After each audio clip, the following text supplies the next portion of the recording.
Hello viewers, my name is Ashok Sengupta from School of Management Sciences, Lucknow. Today we will continue the topic capital budgeting decisions, and in this topic we will discuss how to calculate the various methods of capital budgeting which are based on time adjustment. In my previous topic we were discussed about the methods which are traditionally used, and now we will discuss the method which are actually used by taking the time consent. The first is net present value. We also understand this by discounting cash flow method, and here are two topics or two methods which I am going to discuss with you today. First is net present value method. It is a modern method to evaluating the investment proposals, first of all, because it is nowadays we are using and we are taking time period also consider. This method considers the time variation of money or time valuation of money, because we know the value of money decreases after certain period of time. What is the worth of money today? We cannot purchase the same amount by same amount in future. हम जानते हैं ना, आज अगर 100 रुपये आज हमारे पास है और 100 रुपये से आज हम क्या खरीद सकते हैं और अगले 100 उसी 100 रुपये से भविष्य में क्या नहीं खरीद पाएंगे, भविष्य में उसको नहीं खरीद पाएंगे. And one of the biggest example is nowadays is increasing rate of petroleum.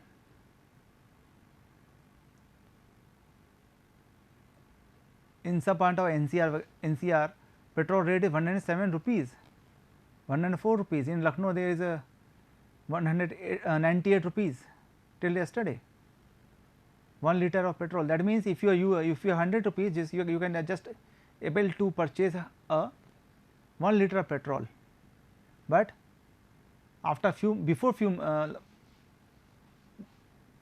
during pandemic or before pandemic, with 100 when rate was 75, 78, 88, then we can purchase little bit more than 1 liter,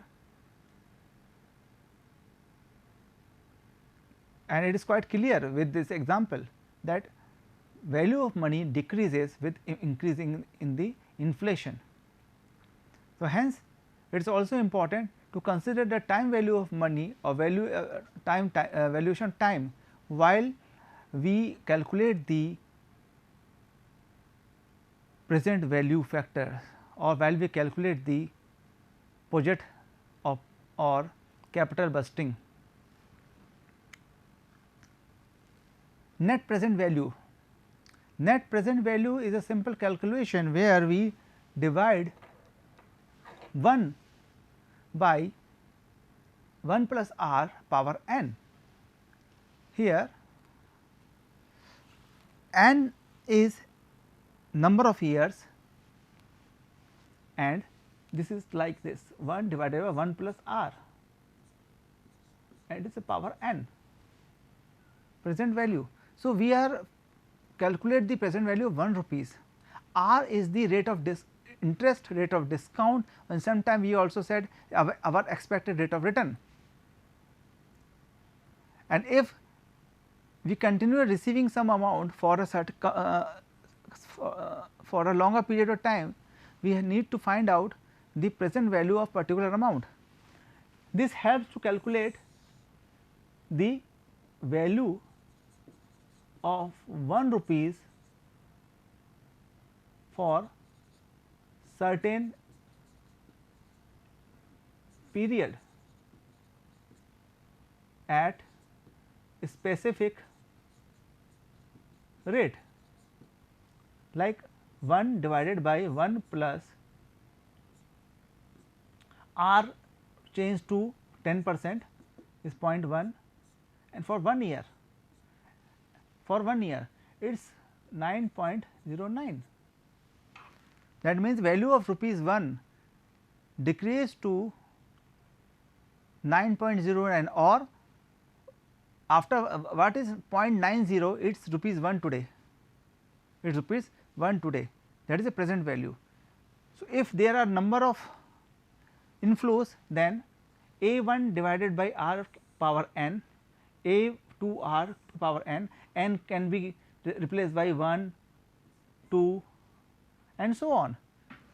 So, this A 1 is income, A 1 is cash inflow divided by rate, and we get the present value of that income which we receive after a year. In simplest way, if someone give you 5,000 rupees after 1 year, then the value of 5,000 will decrease due to the time value factor. So, we can able to understand more about this by this numerical. From the following information, calculate the net present value of the two project and suggest which of the two project must be accepted. Same question as previous, but here we understand that we are using the discount rate or time value factor. So, initial investment of project X is 20,000, project Y is 30,000, estimated life having both 5 years, scrap value 1,000 and 20,000. Additionally, we having a detail of profit from first year to 5th year, 5,000, 10,000, 10,000, 3,000, 2,000 in project Y, 20,000, 10,000, 5,000, 3,000 and last is 2,000. This is a question. Now, we are going to solve this one. We are going to solve this one. So, this is I already prepared a chart for you.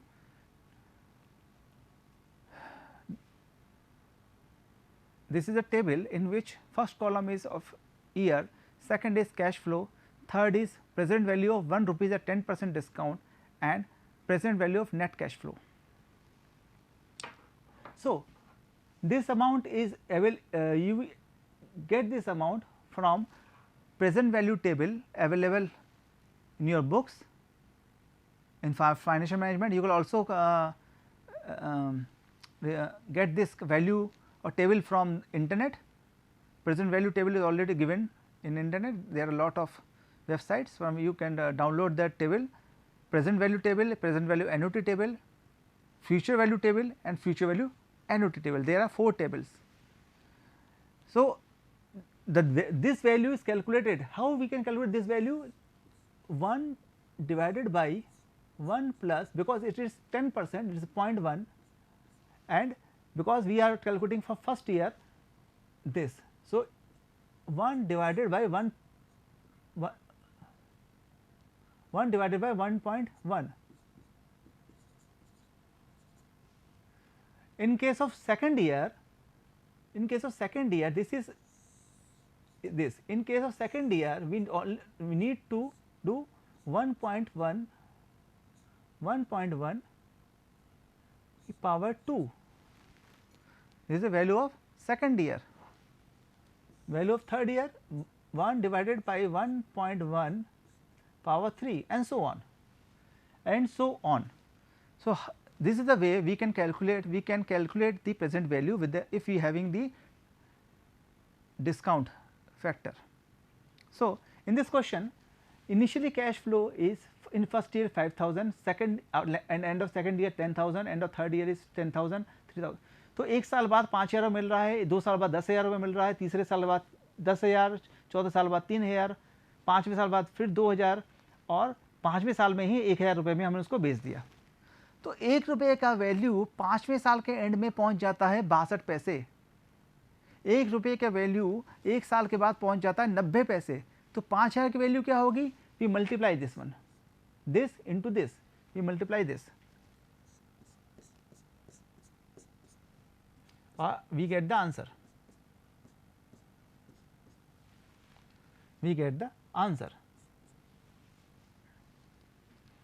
हमने multiply किया और हमें तो actually जो value of the money will decrease to 4,545, even though we receive 5,000 rupees, the value of the money currency will decrease and it will be a 4,545 if we take the 10% discount factor.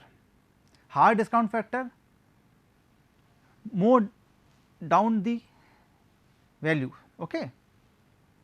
Now, next step is to add the total profit, add the net present value, add the total present value, add the total, we add this one, we add this one, okay, we add this one, and then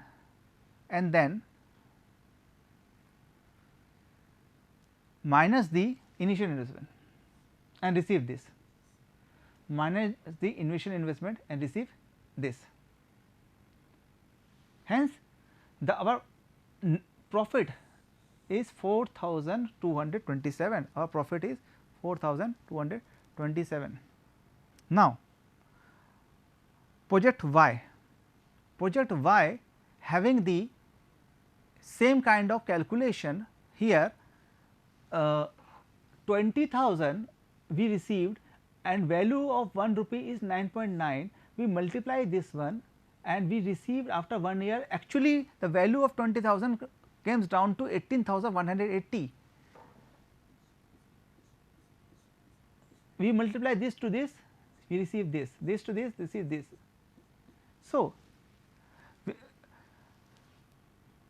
actual value of the money received after 5th year, total profit after 5th year is 34,728.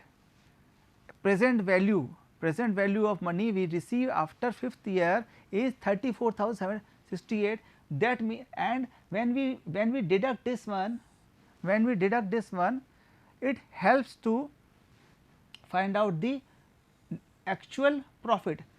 Actual profit of project Y is 4,728, 4,728. Therefore, when we compare the both, the previous one is 4,227 and of X and this one is 4,728 of Y, then we select the project Y,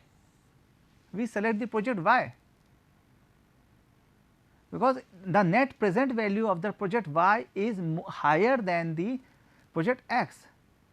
So, this is the way, this is the way we can calculate and we will able to find out the present value factor and we can find out the exact figure by using the time value, and here we have two projects Y and X.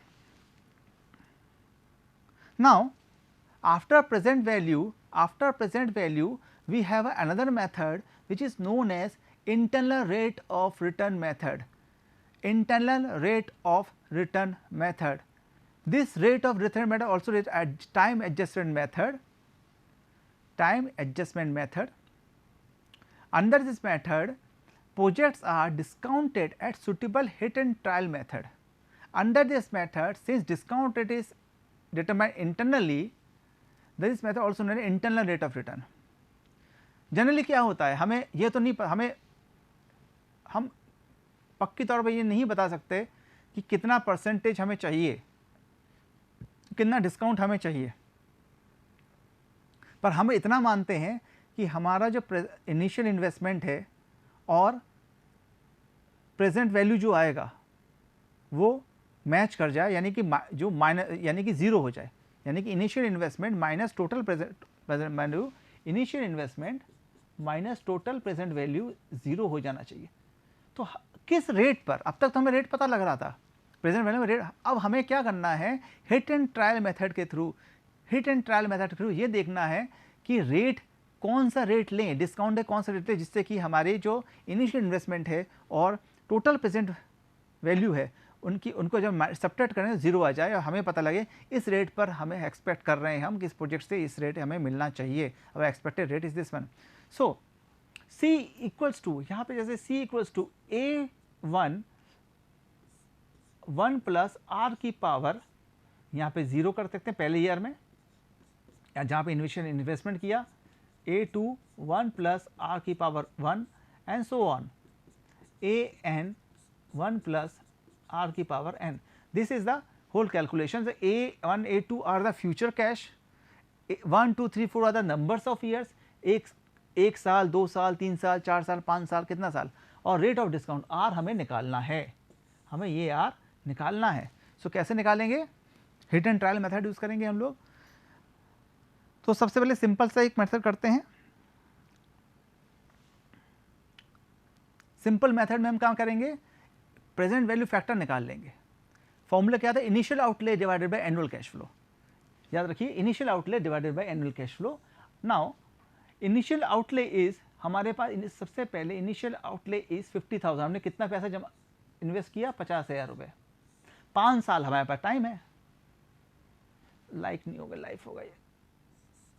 5 साल हमारे पास time है. Life of the assets. Estimated annual cash flow यानी 12,500 रुपये हमने सोचा हर साल मिलेगा. 12,500 रुपये हमें हर साल मिलेगा. तो 12,500 हमने यहाँ लिखा. IRR निकालना है तो 12,500 डिवाइड करेंगे 4 निकला. 12,500 डिवाइड करेंगे 4 निकला. अब इस 4 को क्या करें? हम टेबल्स देखेंगे. हम टेबल देखेंगे.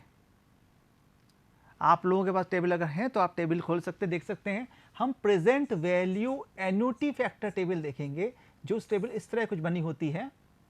यहाँ पे ईयर होता है 1 2 3 4 5 6 करके, और यहाँ पर परसेंटेज होता है 1 2 3 4 5 6 7 8 9 10 11 सो ऑन. ये भी सो ऑन. करीबन 50 तक यहाँ चलता है, 50 तक वहाँ चलता है. तो आपको टेबल मिलता है. अब हमें ये ध्यान रखना है कि कौन सा टेबल देखना है, कौन सा टेबल देखना है. तो हमें ये ध्यान रखना है कौन सा टेबल देखना है. तो क्योंकि जब एक समान अमाउंट आ रहा होगा, एक समान अमाउंट आ रहा होगा, तो आप ये ध्यान रखिए कि हम एन्युटी देखेंगे. क्योंकि एन्युटी का मतलब ही होता है इक्वल. एन्युटी का मतलब ही होता है इक्वल आना. तो एन्युटी देखेंगे. तो एन्युटी मतलब इक्वल इंस्टॉलमेंट. तो हम प्रेजेंट वैल्यू नहीं देखेंगे. प्रेजेंट वैल्यू तभी देखते हैं जब हमें एक साथ एक पैसा मिलता है. हमें लमसम अमाउंट एक बार मिल जाता है, पर हमें 4 साल तक 12,500 रुपये मिलेगा. 4-5 साल तक 12,500 रुपये मिलेगा. तो ये एन्युटी होगा. तो प्रेजेंट वैल्यू एन्युटी फैक्टर में हमने चेक करेंगे कि 4 कहाँ दिखाई दे रहा है. यहाँ पर 4 कहाँ दिखाई दे रहा होगा, हम यहाँ सर्च करेंगे. और हम यहाँ देखेंगे कि 8% के आसपास 5 साल में यहाँ पर 3.99 कुछ आ रहा होगा, अप्रॉक्सीमेटली 4 के आसपास. तो हम ये वाला फिगर ले लेंगे. हम ये वाले फिगर ले लेंगे यानी 3.9994, दैट मीन्स 4, अप्रॉक्सीमेटली 4. सो जहाँ पर टाइम और परसेंटेज क्रॉस करेंगे वो फैक्टर, वो वहाँ ढूंढेंगे कि 4 कहाँ होगा, और नियरेस्ट टू 4 देखेंगे. नियरेस्ट टू 4 यहाँ पे दिखाई दे रहा है 3.99. तो हम 3.9 को लेंगे एंड हम वहाँ पे लिखेंगे कि आवर IRR विल 8%. तो हम यहाँ पर 8% IRR को एक्सेप्ट कर लेंगे, और जो R की वैल्यू आएगी हमारी 8%, जिसका मतलब ये है कि हमारा एक्सपेक्टेड रेट ऑफ रिटर्न जो है वो 8% होना चाहिए, जिससे कि 12.5 करके अगर हमारे पास आता है तो पूरा मैच कर जाएगा. Question number 2. In this question हम ये देखेंगे कि इनिशियल इन्वेस्टमेंट अगर आपका 60,000 है और कैश फ्लो अनइक्वल है. पहले वाले में इक्वल था, यहाँ अनइक्वल है. कभी 15,000 आया, 20,000 आया, 30,000, तब IRR कैसे निकालें, तब IRR कैसे निकालें. तो यहाँ देखिए इन्वेस्टमेंट हमारा 60,000 है, लाइफ 4 साल है, कैश इनफ्लो दे रखा है फर्स्ट ईयर में 15, फिर 20, 30 और फिर 20,000. नाउ हम IRR निकालने के लिए हम यहाँ पे क्या करेंगे? हिट एंड ट्रायल मेथड करेंगे. और मैं यहाँ पे बना रखा है कि हम अज्यूम करेंगे कि IRR आपका 10, 12, 14, 15 के आसपास होगा. रेट ऑफ रिटर्न जो है आप 10, 12, 14, 15 के आसपास होगा. तो मैंने मान के चल रहे हैं इसको. इससे ज़्यादा भी हो सकता है, तो हमें और ज़्यादा कैलकुलेशंस करनी पड़ेंगी. तो जैसे यहाँ पे मैंने एग्जांपल दिया, हम क्या करेंगे? एनुअल कैश फ्लो हमें पता है first year, second, third year. हमें यह भी पता है कि 10% पे मैं निकालना सिखाया था 1 प्लस 1, 10% है तो 1 प्लस 0.1 हो जाएगा, और फर्स्ट ईयर है तो 1 पावर 1 हो जाएगा, सेकंड ईयर है तो पावर 2, थर्ड ईयर है पावर 3 या 4। तो इसे करते करते हमें वैल्यू मिल जाएगी। इस केस में 12% है तो 1 divided by 1 plus 0.12 power 1, power 2, power 3 and power 4 करते जाएंगे, हमें वैल्यू मिलती जाएगी। 14 में भी सेम होगा एंड 15 में भी ऐसे ही निकालेंगे। तो पीवी फैक्टर या तो हम टेबल से देख लीजिए या कैलकुलेट कर लीजिए अपने, बहुत सिंपल कैलकुलेशन है। बहुत ज़्यादा होता है तो आप टेबल से देख सकते हैं। जब हमें ये फैक्टर मिल गया तो हम मल्टीप्लाई करेंगे, इसका मल्टीप्लाई करेंगे इसके साथ, ये वैल्यू आया, इसका मल्टीप्लाई करेंगे ये वैल्यू आया, इसका मल्टीप्लाई करेंगे, इसका मल्टीप्लाई करेंगे तो ये वैल्यू आया। हमने इसका टोटल लगा दिया।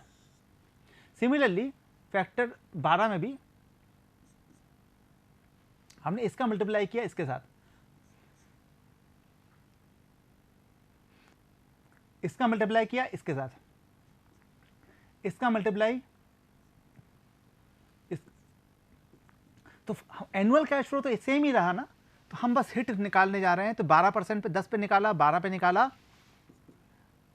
14 पे भी निकाला। तो 14 पे भी हमने क्या किया, 15,000 का मल्टीप्लाई किया, 8.77, 20,000 का मल्टीप्लाई किया 0.766, 30,000 का 0.674 एंड गो ऑन। तो हमें नेट टोटल प्रॉफिट मिला। नेट ये फैक्टर है, मल्टीप्लाई किया प्रेजेंट वैल्यू से, नेट टोटल प्रेजेंट वैल्यू मिल गया। So this is first step, यहां हमने पहला किया। सेकंड स्टेप इज कि we need to find out कि 60,000 हमारा 60,000 इज अवर इनिशियल इन्वेस्टमेंट। तो किस discount factor, which discount factor are nearest to 60,000। So this one and this one both are nearest to 60,000, both are nearest to, so discount factor 14 is 60595 and discount factor 15 is 59285, both are nearest to 60,000. Therefore IAR is between this, IAR जो आपका निकलेगा, actual IAR अगर निकालना है हमें तो 14 और 15,000 के बीच में निकलेगा, सॉरी 14% या 15% के बीच में निकलेगा। वो कैसे निकलेगा, हम क्या करेंगे, टेबल में एक फॉर्मूला बनाएंगे। फॉर्मूले में क्या करेंगे, this difference of 60 minus this और डिफरेंस ऑफ 59,285 माइनस 60,000, ये इन दोनों का डिफरेंस आया, ये पहले डिफरेंस आया, इसको टोटल करेंगे, मल्टीप्लाई करेंगे, हायर माइनस 14 का, ये हायर है ये लेस है तो 1% आया। तो इसका टोटल कैलकुलेशन करके निकल आया 14.5%, टोटल कैलकुलेशन करके निकल आया 14.5%. So this is the way we calculate the IAR. Now in your course we have how to find out the IAR with the help of Excel. You have to find out how to find the Excel. So the Excel we required to do the calculation of Excel. I am going to show you with a moment of time. I have that Excel sheet. Now this is the year, आप type करिए year, हमने यहाँ type कर रखा cash inflow minus में लिखा है कि इसलिए कि 10,000 रुपये हमने इन्वेस्टमेंट किया, 5,000 रुपया 5,000 3,000 मेरे पास आएगा। फर्स्ट ईयर में हमने क्या किया कि हमें प्रेजेंट वैल्यू निकालना है, तो इनिशियल इन्वेस्टमेंट मैंने यहाँ मान रखा था कि मान लेते हैं 5%। सो हम 5% निकालने के लिए क्या करेंगे, फॉर्मूला लगाएंगे। फॉर्मूला हमने लगाया this divided by 1 plus this. अब यहाँ पे J4 लिखा हुआ है, आपको क्या करना है, डॉलर लगाना है, अदरवाइज ये नहीं हो पाएगा। डॉलर साइन लगा देंगे एंड इसको हम पावर, एक्सेल में पावर लगाते हैं तो हम पावर लगाएंगे पावर 0, पावर 0 क्योंकि पहले साल इन्वेस्टमेंट किया। ड्रैग कर देंगे, ड्रैग करने के बाद यहाँ पे क्या आया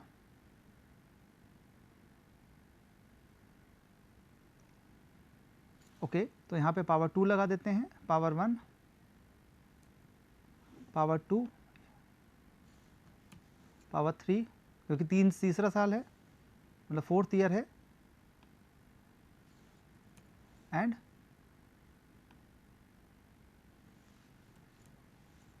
ओके ये हमारे पास टोटल आ गया, टोटल प्रेजेंट वैल्यू। अब अगर हमें फॉर्मूला लगाना है नेट प्रेजेंट वैल्यू का, एक्सेल पे फॉर्मूला लगाना है, तो सिंपल तरीका ये होता है फॉर्मूला लगाने का कि आप क्या करिए कि ये 3,000 ऐसे आया क्योंकि हमने माइनस कर दिया, हमने 10,000 माइनस किया, इसलिए 3,355 नेट प्रॉफिट आया। पीवीपी लिखिए, net present value, and rate लिख दीजिए। उसके बाद आपको देना है फिगर्स, तो हमने ये दिए value,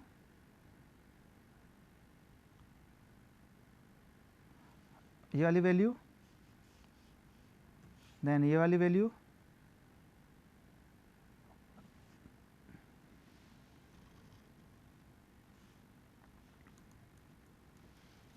B7, B8, okay, and B9, bracket बंद कर दीजिए।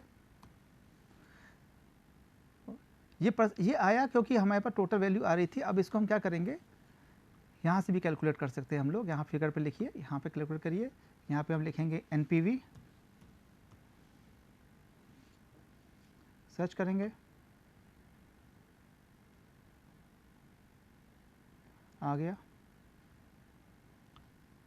यहाँ पे लिखेंगे 5%, यहाँ फिगर लिखेंगे हम लोग, जैसे कि ये, फिर ये, फिर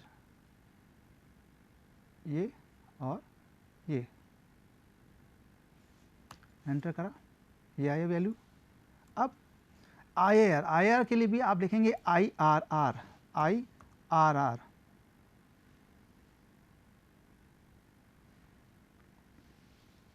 IRR में क्या करेंगे, वैल्यू लिखिए फटाक से, जो भी आपका यहाँ से वैल्यू आ रही है इसे क्लिक करिए और गैस कर दीजिए जो भी आपके यहाँ पे परसेंटेज चाहिए। हमने गैस किया ये वाला और एंटर कर दिया। हमने यहाँ पे डॉलर साइन ही लिया, इसलिए डॉलर साइन लेना पड़ेगा, तो आप यहाँ पे डॉलर साइन लीजिए।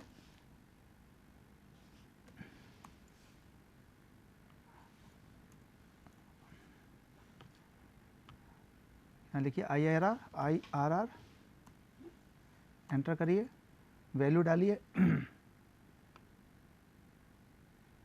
गैस करिए 5%,